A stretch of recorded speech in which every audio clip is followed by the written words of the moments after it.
Baru-baru ini terungkap Presiden Joko Widodo disebut pernah mengalami kekecewaan cukup berat semasa remaja. Hal itu diungkapkan Utomo Putro yang tidak lain adalah teman satu angkatan di SMPN 1 Surakarta, Jawa Tengah.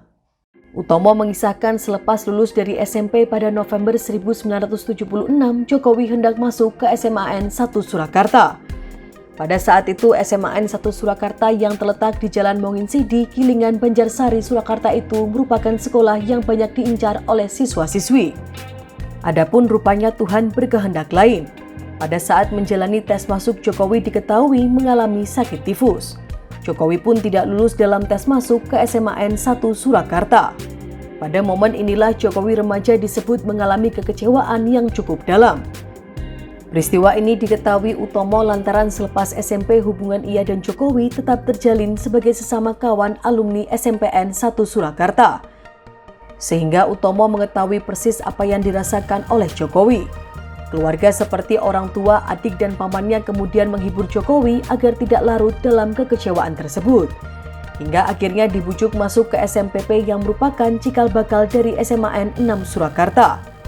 Adapun justru di SMA 6 itulah karakter Jokowi dianggap semakin terasah. Nilai akademiknya juga semakin menonjol bila dibandingkan dengan siswa-siswi lainnya. Hal ini membuat ia pernah menjadi juara umum. Sementara itu Jokowi sendiri pada masa remaja dikenal memiliki karakter halus, tenang dan juga pendiam. Adapun ia juga dikenal sebagai seseorang yang berkeinginan kuat. Meski ada pula sifat jahilnya yang hanya ditunjukkan ke teman-teman sepermainan.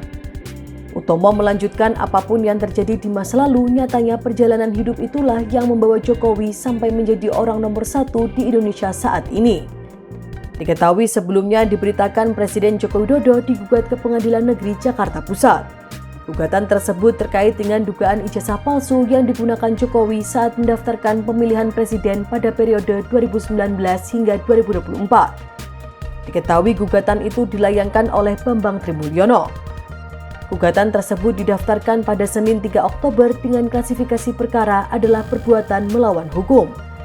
Dalam gugatan ini Bambang menggandeng Ahmad Kozinuddin sebagai penasehat hukum. Adapun para tergugatnya adalah tergugat 1 Presiden Jokowi, tergugat 2 Komisi Pemilihan Umum atau KPU, tergugat 3 Majelis Permusyawaratan Rakyat atau MPR, serta tergugat 4 Kementerian Pendidikan, Kebudayaan, Riset, dan Teknologi.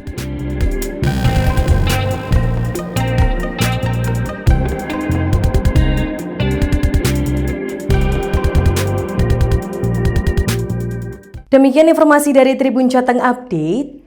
Saksikan terus Tribun Jateng Update hanya di channel YouTube Tribun Jateng.